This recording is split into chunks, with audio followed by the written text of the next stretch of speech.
Hello everyone, welcome to StudyBees YouTube channel. సచివాలయం ఎగ్జామ్స్కి సంబంధించి మనకి ఫైనల్ కీస్ అయితే వచ్చాయి. సో ఫైనల్ కీస్లో కొన్ని క్వశ్చన్స్ డిలీట్ చేయడం జరిగింది. అదేవిధంగా కొన్ని క్వశ్చన్స్కి 2 ఆప్షన్స్ ఇవ్వడం జరిగింది ఆన్సర్స్. కొన్ని క్వశ్చన్స్ మాడిఫై కూడా చేశారు. సో అయితే ఈరోజు మనం కేటగిరీ 1 సచివాలయం ఎగ్జామ్ ఏదైతే ఉందో, అదేవిధంగా డిజిటల్ అసిస్టెంట్ ఆఫ్టర్నూన్ సెషన్లో ఏదైతే జరిగిందో, ఈ 2 పేపర్స్కి సంబంధించి ఏ క్వశ్చన్స్ డిలీట్ చేశారు, ఏ క్వశ్చన్స్కి 2 ఆన్సర్స్ ఇచ్చారు, అదేవిధంగా ఏ క్వశ్చన్స్ని మాడిఫై చేశారనేది ఇప్పుడు తెలుసుకుందాం. సో ముందుగా ఇప్పుడు మనం కేటగిరీ 1 ఎగ్జామ్ పేపర్ చూస్తున్నాం. సెట్ సి చూస్తున్నాను నేను. సో ఎవరైతే ముందుగా మన యూట్యూబ్ ఛానల్ సబ్స్క్రైబ్ చేసుకోలేదో సబ్స్క్రైబ్ చేసుకోండి. ఇక్కడ 113 క్వశ్చన్ చూసినట్లయితే గూడ్స్ అండ్ సర్వీసెస్ ట్యాక్స్ గురించి. దీనిపైన మనం ఆల్రెడీ ఈ క్వశ్చన్స్ డిలీట్ అవుతాయి అని చెప్పేసి మనం ఇదివరకే ఒక వీడియో అనేది పెట్టడం జరిగింది. సో దాంట్లో చెప్పిన విధంగా ఆ 2 క్వశ్చన్స్ అనేది ఇప్పుడు డిలీట్ చేస్తూ ఫైనల్కి అనేది విడుదలైంది. సో మనం లాస్ట్ వీడియోలోనే డిస్కస్ చేసుకున్నాం, ఈ 2 క్వశ్చన్స్ ఖచ్చితంగా డిలీట్ అవుతాయి అని చెప్పేసి. అదే జరిగింది. సో ఇక్కడ చూసినట్లయితే 113 క్వశ్చన్లో జిఎస్టీ అనేది ఫస్ట్ అసలు ఎప్పుడు ఏ బడ్జెట్లో మెన్షన్ చేశారని చెప్పేసి మనకి క్వశ్చన్. సో ఇక్కడ 2006, 2007 బడ్జెట్లో మనకి మెన్షన్ చేయడం జరిగింది. అయితే ఇప్పుడు ఈ ఆప్షన్ అనేది దీంట్లో లేదు కాబట్టి వాళ్ళు ఖచ్చితంగా డిలీట్ చేయాల్సి ఉంటుంది కాబట్టి డిలీట్ చేస్తారు. నెక్స్ట్ ఈ విధంగా మనకి 113 క్వశ్చన్ అనేది డిలీట్ అయిపోయింది. సో అందరికీ కూడా ఐదర్ మార్క్ అయినా యాడ్ అవుతుంది, లేదా కట్ ఆఫ్ అయినా రిడ్యూస్ చేస్తారు. ఇక నెక్స్ట్ మనకి మరొక క్వశ్చన్ అనేది డిలీట్ చేశారు. ఆ క్వశ్చన్ ఏంటో చూద్దాం. ఇక్కడ 145th క్వశ్చన్ ఏదైతే మనకు ఉందో, 145వ క్వశ్చన్, ప్రాథమిక హక్కులకు సంబంధించి గోల్డెన్ ట్రినిటీ అని వేటిని అంటారని చెప్పేసి అడుగుతున్నారు. So which of the following articles relating to the fundamental rights in the constitution are regarded as golden Trinity అని మనం అడుగుతున్నారు. సో గోల్డెన్ ట్రినిటీ గురించి మనం ఇదివరకే చెప్పుకున్నాం. సో ఆర్టికల్ 14 ఏదైతే ఈక్వాలిటీ ఉంటుందో, ఫ్రీడమ్ రిలేటెడ్ మనకి 19th ఆర్టికల్, అదేవిధంగా 21 ఆర్టికల్ ఏదైతే మనకి స్వేచ్ఛ మరియు లిబర్టీ అండ్ లైఫ్కి సంబంధించి ఉంటుందో, దానికి సంబంధించి మనకి 3 ఆర్టికల్స్ కూడా మనం గోల్డెన్ ట్రినిటీగా చెప్పుకున్నాం. సో ఈ క్వశ్చన్ కూడా డిలీట్ అవుతుందని మనం ఇదివరకే చెప్పుకున్నాం. సో అదే జరిగింది. సో కాబట్టి ఈ క్వశ్చన్ కూడా ప్రతి ఒక్కరికి ఐదర్ మార్క్ అయినా యాడ్ అవుతుంది, లేదా కట్ ఆఫ్ అయినా తగ్గించడం జరుగుతుందన్నమాట. సో ఈ 2 క్వశ్చన్స్ అయితే గ్యారంటీగా డిలీట్ అయిపోతాయి. సో ఇక నెక్స్ట్ కొన్ని క్వశ్చన్స్ ఉన్నాయి, వాటికి 2 ఆన్సర్స్ ఇవ్వడం జరిగింది. సో వాటిల్లో ఆ 2 ఆన్సర్స్లో ఎవరైతే పెట్టినా కూడా వారికి మార్క్ అనేది యాడ్ చేస్తారో. ఆ క్వశ్చన్స్ ఏంటో ఒకసారి చూద్దాం మనం.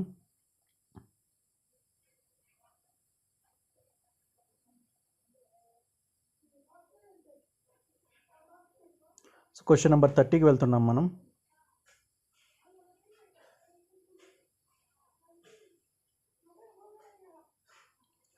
రైట్. సో ఇక్కడ మనకి క్వశ్చన్ నెంబర్ 30 చూసినట్లయితే,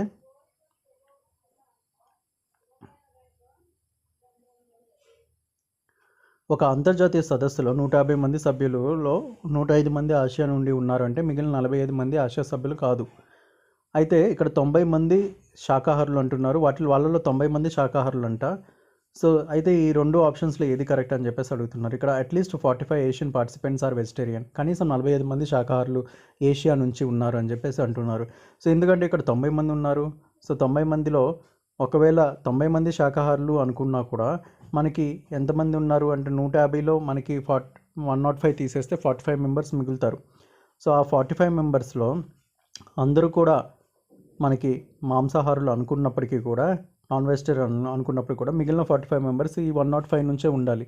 సో కాబట్టి ఫస్ట్ ఆన్సర్ అనేది మనకు కరెక్ట్ అవుతుంది.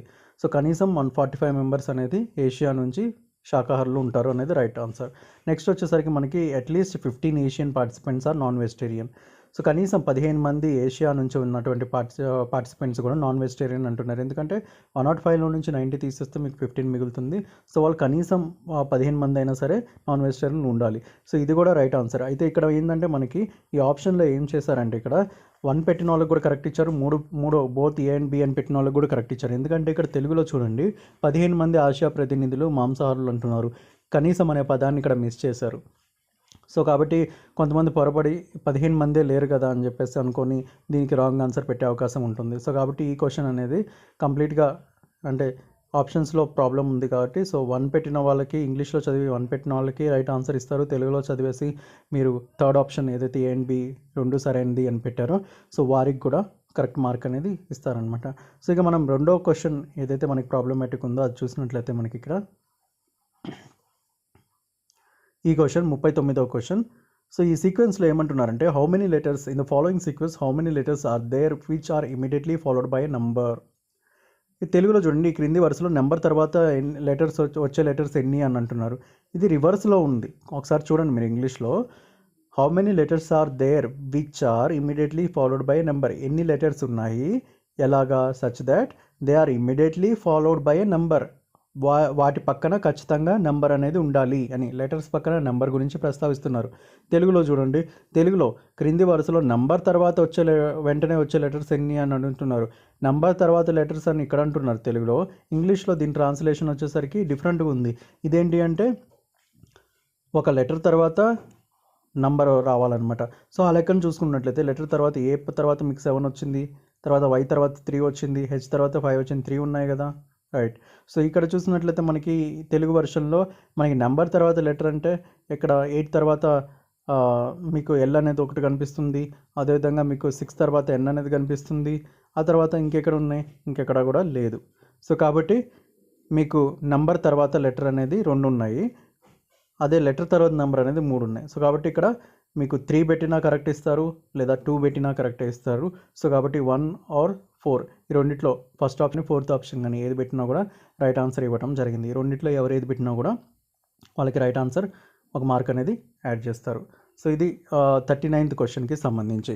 ఇక మరొక క్వశ్చన్ మనం చూద్దాం. అది వచ్చేసరికి మనకి 83 క్వశ్చన్కి సంబంధించి మరొక అప్డేట్ ఉంది.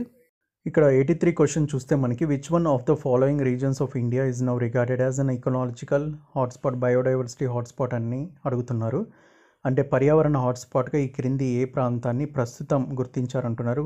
అంటే ఈ క్వశ్చన్ ఎలా ఉందంటే ప్రస్తుతం గుర్తించారంటే ఏదైనా ఒక దాని గురించి అడుగుతున్నట్లుగా ఉంది, బట్ ఇక్కడ మల్టిపుల్ ఆప్షన్స్ కూడా ఇచ్చారు. అయితే ఒకటి గుర్తుపెట్టుకుంటే మనం ఒకటి చూసినట్లయితే మనకి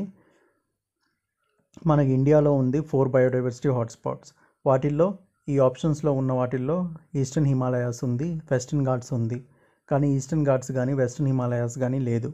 మరి లేకుండా బిఎన్సి ఆప్షన్ ఇవ్వాల్సింది, ఏబిసి అని చెప్పేసి ఎందుకు ఇచ్చారు, వెస్టర్న్ హిమాలయాస్ని ఎందుకు యాడ్ చేశారని నేను సెర్చ్ చేస్తే నాకు ఎక్కడా కూడా రీసెంట్గా ఎలాంటి న్యూస్ కానీ దీని మీద కొత్తగా యాడ్ చేసినట్లు కానీ ఏమీ కూడా నాకు దొరకలేదు.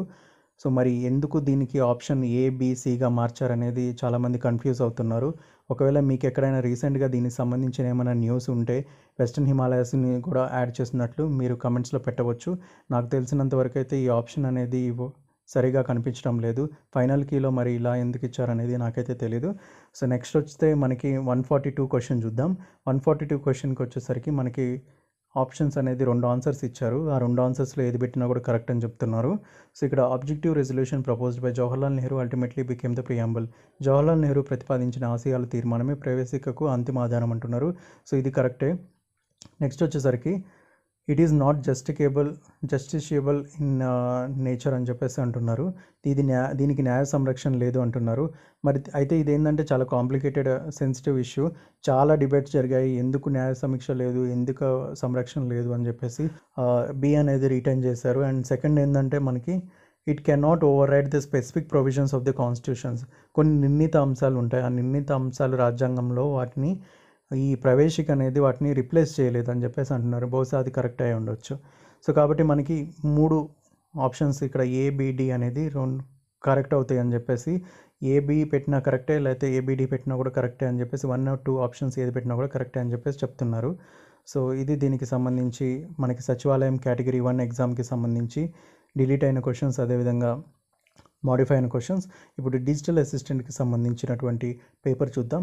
డిజిటల్ అసిస్టెంట్ పేపర్లో మనకి టోటల్గా 2 క్వశ్చన్స్ అనేది మోడిఫై అయ్యాయి, ఒకటి డిలీట్ అయింది, ఒకటి మోడిఫై అయింది. సో 140th క్వశ్చన్ మనం చూసినట్లయితే interrupts are initiated by an instruction or అంటున్నారు. ఒక ఇన్స్ట్రక్షన్ ద్వారా ఏదైతే క్రియేట్ అవుతాయో ఆ ఇంటరప్ట్స్ని ఏమని అంటారు అని చెప్పేసి అంటున్నారు. సాఫ్ట్వేర్ ఇంటరప్ట్ అంటేనే ఒక ఇన్స్ట్రక్షన్ ద్వారా అవుతుంది, అండ్ అదేవిధంగా బై ఇట్ సెల్ఫ్ అవుతుంది కాబట్టి సో ఇక్కడ సాఫ్ట్వేర్ ఇంటరప్ట్ అనేది మనకి కరెక్ట్ ఆన్సర్. సో దాన్ని మోడిఫై చేసి ఇక్కడ కీలో పెట్టడం జరిగిందనమాట. సో ఇది ఒకటి. నెక్స్ట్ వచ్చేసరికి మనకి ఇదే కాకుండా మరొక క్వశ్చన్ అనేది టోటల్గా డిలీటే చేస్తారు. సో అసలు అది ఎందుకు డిలీట్ చేస్తారనేది మనం ఒకసారి చూద్దాం. ఇక్కడ ఇది వచ్చేసరికి సెట్ నెంబర్ బి, అండ్ ఇక్కడ ఐఎస్పి స్టాండ్స్ ఫర్ అంటున్నారు. ఐఎస్పి అంటేనే మనకి ఇంటర్నెట్ సర్వీస్ ప్రొవైడర్ అనమాట.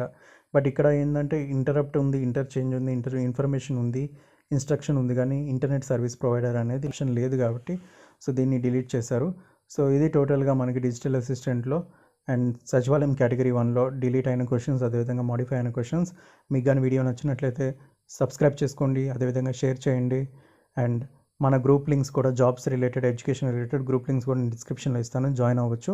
సో ఇది టోటల్గా దీనికి సంబంధించి. మరొక వీడియోలో మరలా కలుద్దాం. Until then take care, bye.